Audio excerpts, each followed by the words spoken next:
نحمده ونصلي على رسوله الكريم اما بعد فاعوذ باللہ من الشیطان الرجیم بسم اللہ الرحمن الرحیم انا انزلنا التوراۃ فیہا ھدی ونور، ہم نے نازل کی تورات کے اس میں ہدایت اور روشنی ہے۔ یحکم بہا النبیون الذین اسلموا، اس پر حکم کرتے تھے پیغمبر جو کہ حکم بردار تھے۔ للذین ہادوا والربانیون والاحبار بما استحفظوا، اللہ کے یہود کو اور حکم کرتے تھے درویش اور عالم، اس واسطے کہ وہ نگہبان ٹھہرائے گئے تھے۔ من کتاب اللہ وکانوا علیہ شہداء، اللہ کی کتاب پر اور اس کی خبر گیری پر مقرر تھے۔ فلا تخشوا الناس واخشونی، سو تم نہ ڈرو لوگوں سے اور مجھ سے ڈرو۔ ولا تشتروا بآیاتی ثمنا قلیلا، اور مت خریدو میری آیتوں پر مول تھوڑا۔ ومن لم یحکم بما انزل اللہ فاولئک هم الکافرون، اور جو کوئی حکم نہ کرے اس کے موافق جو کہ اللہ نے اتارا، سو وہی لوگ کافر ہیں۔ ان آیات میں اللہ تعالیٰ نے یہ بتلایا کہ اللہ تعالیٰ نے تورات نازل کیا جس میں ہدایت ہے اور نور ہے۔ ربط اس کا اور خلاصہ تفسیر، یہ سورۃ مائدہ کا 7واں رکوع ہے۔ اس میں حق تعالیٰ نے یہود و نصارہ اور مسلمانوں کو یکجائی طور پر ایک اہم اور خاص حکم شرع پر متنبع فرمایا ہے، جس کا ذکر سورہ مائدہ میں متفرق طور پر اوپر سے چلا آیا ہے، اور وہ معاملہ ہے اللہ جل شانہ سے کیے ہوئے عہد و پیمان کی خلاف ورزی کا اور اس کے بھیجے ہوئے احکام میں تغیر و تبدل اور تحریف و تعویل کا، جو یہود و نصارہ کی دائمہ خصلت و عادت بن گیا تھا۔ اس رکوع میں حق تعالیٰ نے اول اہل تورات یہود کو مخاطب فرما کر ان کو اس کج روی اور اس کے انجام بد پر ابتدائی 2 آیتوں پر میں متنبع فرمایا، اور اس کے ضمن میں قصاص کے متعلق بعض احکام بھی اس مناسبت سے ذکر فرما دیے کہ پچھلی آیتوں میں جو واقعہ یہود کی سازش کا ذکر کیا گیا ہے وہ قصاص کے متعلق تھا کہ بنو نذیر دیت اور قصاص میں مساوات کے قائل نہ تھے، بلکہ بنو قریظہ کو اپنے سے کم دیت لینے پر مجبور کر رکھا تھا۔ ان دونوں آیتوں میں یہود کو اللہ تعالیٰ کی نازل کردہ قانون کے خلاف اپنا قانون جاری کرنے پر سخت تنبیہ فرمائی اور ایسا کرنے والوں کو کافر اور ظالم قرار دیا۔ اس کے بعد تیسری آیت میں اہل انجیل نصارہ کو اسی مضمون کا خطاب فرما کر اللہ کے نازل کیے ہوئے قانون کے خلاف کوئی قانون جاری کرنے پر سخت تنبیہ فرمائی اور ایسا کرنے والوں کو سرکش و نافرمان قرار دیا۔ اس کے بعد چوتھی، پانچویں اور چھٹی آیت میں رسول کریم صلی اللہ علیہ وسلم کو مخاطب بنا کر مسلمانوں کو اسی مضمون کے متعلق ہدایات دی گئیں کہ وہ اہل کتاب کی اس بیماری میں مبتلا نہ ہو جائیں کہ جاہ و مال کے لالچ میں اللہ تعالیٰ کے احکام کو بدلنے لگیں یا اس کے قانون کے خلاف کوئی قانون اپنی طرف سے جاری کرنے لگیں۔ اس کے ضمن میں ایک اور اہم اصولی مسئلہ یہ بھی بیان فرما دیا کہ اگرچہ اصول عقائد اور اطاعت حق جل شانہ کے معاملے میں تمام انبیاء علیہم السلام ایک ہی عقیدہ اور ایک ہی طریقے کے پابند ہیں، لیکن بتقاضائے حکمت ہر پیغمبر کو اس کے زمانے کے مناسب شریعت دی گئی ہے، جس میں بہت سے فروعی اور جزوی احکام مختلف ہیں اور یہ بتلایا کہ ہر پیغمبر کو جو شریعت دی گئی ہے اس کے زمانے میں وہی مقتضائے حکمت اور واجب الاتباع تھی، اور جب اس کو منسوخ کر کے دوسری شریعت لائی گئی تو اس وقت وہی عین حکمت و مصلحت اور واجب الاتباع ہو گئی۔ اس میں شریعتوں کے مختلف ہوتے رہنے اور بدلتے رہنے کی ایک خاص حکمت کی طرف بھی اشارہ فرمایا۔ ہم نے موسیٰ علیہ السلام پر توریت نازل فرمائی تھی، جس میں عقائد صحیحہ کی بھی ہدایت تھی اور احکام عملیہ کا بھی وضوح تھا۔ انبیاء بنی اسرائیل جو کہ باوجود لاکھوں آدمیوں کے مقتدا و مطاع ہونے کے اللہ تعالیٰ کے مطیع تھے، اس تورات کے موافق یہود کو حکم دیا کرتے تھے، اور اسی طرح ان میں کہ اہل اللہ اور علماء بھی اسی کے موافق کہ وہی اس وقت کی شریعت تھی حکم دیتے تھے، بوجہ اس کے کہ ان اہل اللہ و علماء کو اس کتاب اللہ پر عمل کرنے اور کرانے کی نگہداشت کا حکم حضرت انبیاء علیہم السلام کے ذریعے سے دیا گیا تھا،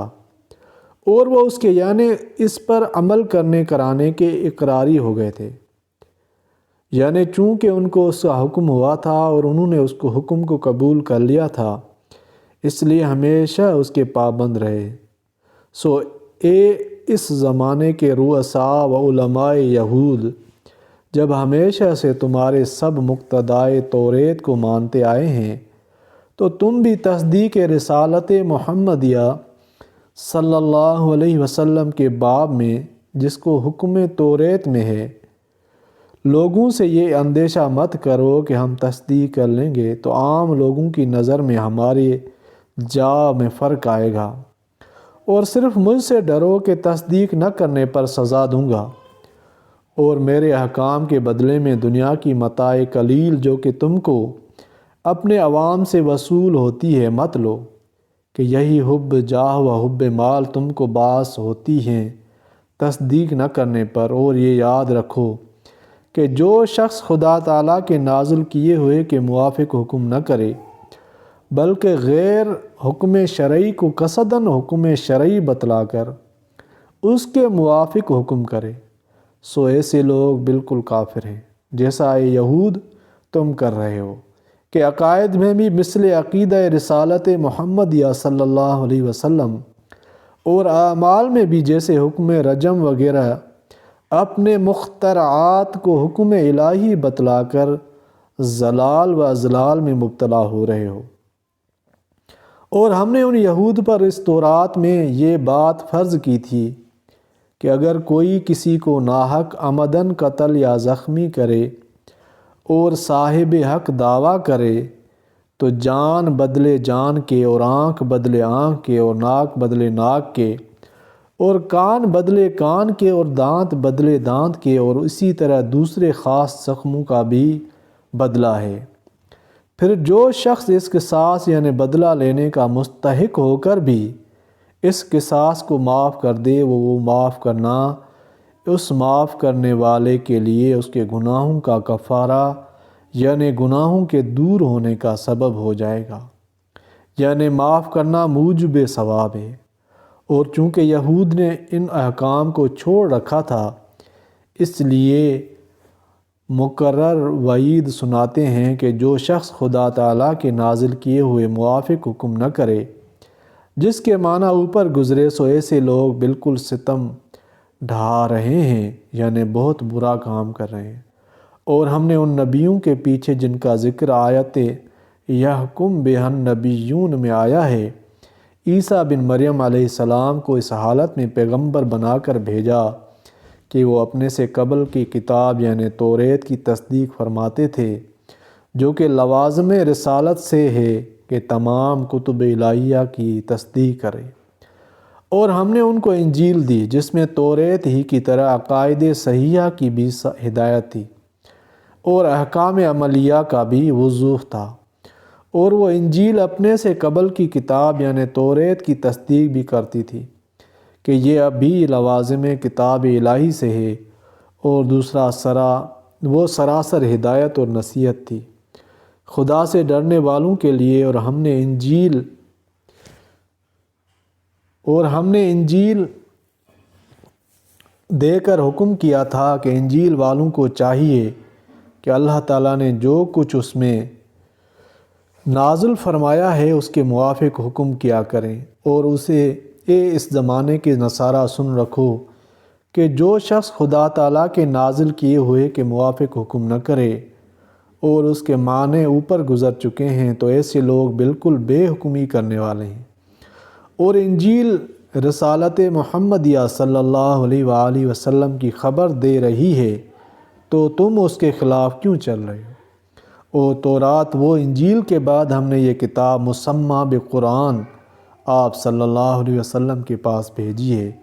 جو خود بھی صدق و راستی کے ساتھ موصوف ہے، اور اس سے پہلے جو آسمانی کتابیں آ چکی ہیں جیسے تورات و انجیل و زبور ان کی بھی تصدیق کرتی ہے کہ وہ نازل من اللہ ہیں، اور چونکہ وہ کتاب مسمى بقرآن قیامت تک محفوظ و معمول بھی ہے اور اس میں ان میں کتب سماویہ کی تصدیق موجود ہے، اس لیے وہ کتاب ان کتابوں کے صادق ہونے کے مضمون کی ہمیشہ کے لیے محافظ ہے، کیونکہ قرآن میں ہمیشہ یہ محفوظ رہے گا کہ وہ کتب نازل من اللہ ہیں۔ جب قرآن ایسی کتاب ہے تو ان اہل کتاب کے باہمی معاملات میں جبکہ آپ کے اجلاس میں پیش ہوں، اسی بھیجی ہوئی کتاب کے موافق فیصلہ فرمایا کیجیے، اور یہ جو سچی کتاب آپ کو ملی ہے اس سے دور ہو کر ان کے خلاف شرع، خواہشوں اور فرمائشوں پر آئندہ بھی عمل درآمد نہ کیجیے، جیسا اب تک باوجود ان کی درخواست و التماس کے آپ صلی اللہ علیہ وسلم نے صاف انکار فرمایا، یعنی یہ آپ کی رائے نہایت ہی درست ہے، اسی پر ہمیشہ قائم رہیے۔ اور اے اہل کتاب، تم کو اس قرآن کے حق جاننے سے اور اس کے فیصلہ کو ماننے سے کیوں انکار ہے؟ کیا دین جدید کا آنا کچھ تعجب کی بات ہے؟ آخر تم میں سے ہر ایک امت کے لیے اس سے قبل ہم نے خاص شریعت اور خاص طریقت تجویز کی تھی۔ مثلا یہود کی شریعت و طریقت تورات تھی، اور نصارہ کی شریعت اور طریقت انجیل تھی۔ پھر اگر امت محمدیہ صلی اللہ علیہ وآلہ وسلم کے لیے شریعت و طریقت قرآن مقرر کیا گیا جس کا حق ہونا بھی دلائل سے ثابت ہے تو وجہ انکار کیا؟ اور اگر اللہ تعالیٰ کو سب کا ایک ہی طریقہ رکھنا منظور ہوتا تو وہ اس پر بھی قدرت رکھتے تھے کہ تم سب یہود و نصارہ و اہل اسلام کو ایک ہی شریعت دے کر ایک ہی امت کر دیتے اور شرع جدید نہ آتی جس سے تم کو توحش ہوتا ہے، لیکن اپنی حکمت سے ایسا نہیں کیا بلکہ ہر امت کو جدا جدا طریقہ دیا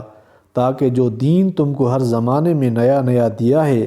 اس میں تم سب کا تمہارے اظہار اطاعت کے لیے امتحان فرما دیں، کیونکہ اکثر طبعی امر ہے کہ نئے طریقے سے وحشت اور مخالفت کی طرف حرکت ہوتی ہے،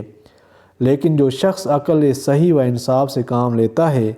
وہ اس ظہور حقیقت کے بعد اپنی طبیعت کو موافقت پر مجبور کر دیتا ہے، اور یہ ایک امتحان عظیم ہے۔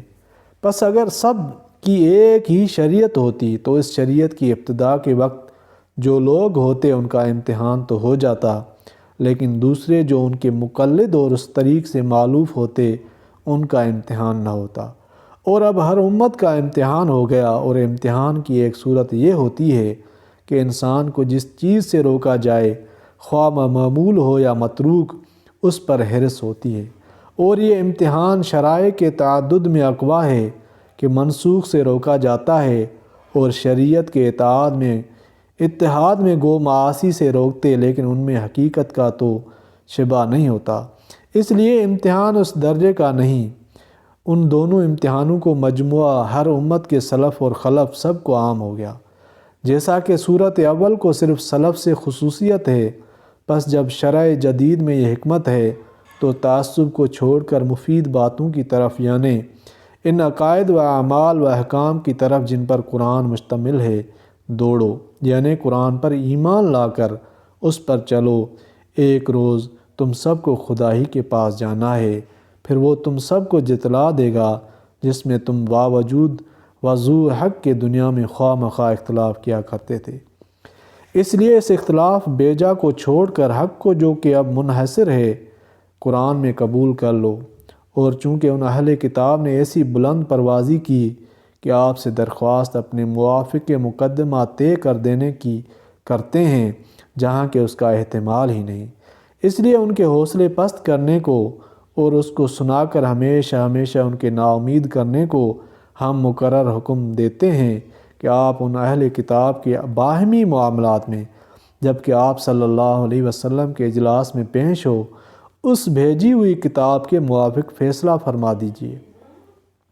اور ان کی خلاف شرع خواہشوں اور فرمائشوں پر آئندہ بھی عمل درآمد نہ کیجیے جیسا اب تک بھی نہیں کیا، اور ان سے یعنی ان کی اس بات سے آئندہ بھی مثل سابق احتیاط رکھیے کہ وہ آپ کو خدا تعالیٰ کے بھیجے ہوئے کسی حکم سے بھی بچلاویں، گو اس کا احتمال نہیں لیکن اس کا قصد بھی رہے تو موجب ثواب بھی ہے۔ پھر باوجود وضوح قرآن اور اس کے فیصلے کے حق ہونے کے بھی اگر یہ لوگ قرآن سے اور آپ صلی اللہ علیہ وسلم کے فیصلے سے جو موافق قرآن ہوگا اعراض کریں تو یہ یقین کر لیجئے کہ بس خدا ہی کو منظور ہے کہ ان کے بعض جرموں پر دنیا ہی میں ان کو سزا دے دیں، اور وہ بعض جرم فیصلہ نہ ماننا ہے اور حقانیت قرآن کے نہ ماننے کی سزا پورے کو آخرت میں ملے گی، کیونکہ پہلا جرم ذمی ہونے کے خلاف ہے اور دوسرا جرم ایمان کے خلاف حربیت کی سزا دنیا میں ہی ہوتی ہے اور کفر کی سزا آخرت میں۔ چنانچہ یہود کی سرکشی اور عہد شکنی جب حد سے تجاوز ہوئی تو ان کو سزا قتل اور قید اور اخراج وطن کی دی گئی، اور اے محمد صلی اللہ علیہ وسلم ان کے یہ حالات سن کر آپ صلی اللہ علیہ وسلم کو رنج ضرور ہوگا، لیکن آپ صلی اللہ علیہ وسلم زیادہ غم نہ کیجیے، کیونکہ زیادہ آدمی تو دنیا میں ہمیشہ سے بے حکم ہی ہوتے آئے ہیں۔ یہ لوگ فیصلہ قرآنی سے جو کہ عین عدل ہے اعراض کر کے پھر کیا زمانہ جاہلیت کا فیصلہ چاہتے ہیں جس کو انہوں نے برخلاف شرائع سماویہ کے خود مخترع کر لیا تھا، جس کا ذکر دو واقعوں کے ضمن میں اس رکوع سے پہلے رکوع آیت یا ایھا الرسول کی تمہید میں گزر چکا ہے، حالانکہ وہ سراسر عدل اور دلیل کے خلاف ہے، یعنی اہل علم ہو کر علم اعراض کرنا اور جہل کا طالب ہونا عجب در عجب ہے، اور فیصلہ کرنے میں اللہ سے کون اچھا فیصلہ کرنے والا ہوگا، بلکہ کوئی مساوی بھی نہیں۔ بس خدائی فیصلے کو چھوڑ کر دوسرے کے فیصلے کا طالب ہونا عین جہل نہیں تو کیا ہے، لیکن یہ بات بھی یقین و ایمان رکھنے والوں ہی کے نزدیک، کیونکہ اس کا سمجھنا موقوف ہے قوت عقلیہ کی صحت پر، اور وہ کفار اس سے بے نصیب ہیں۔ اللہ تعالیٰ سمجھنے کی توفیق عطا فرمائے، اور ان آیات کے معارف و مسائل انشاءاللہ دوسری ویڈیو میں اپلوڈ کروں گا انشاءاللہ۔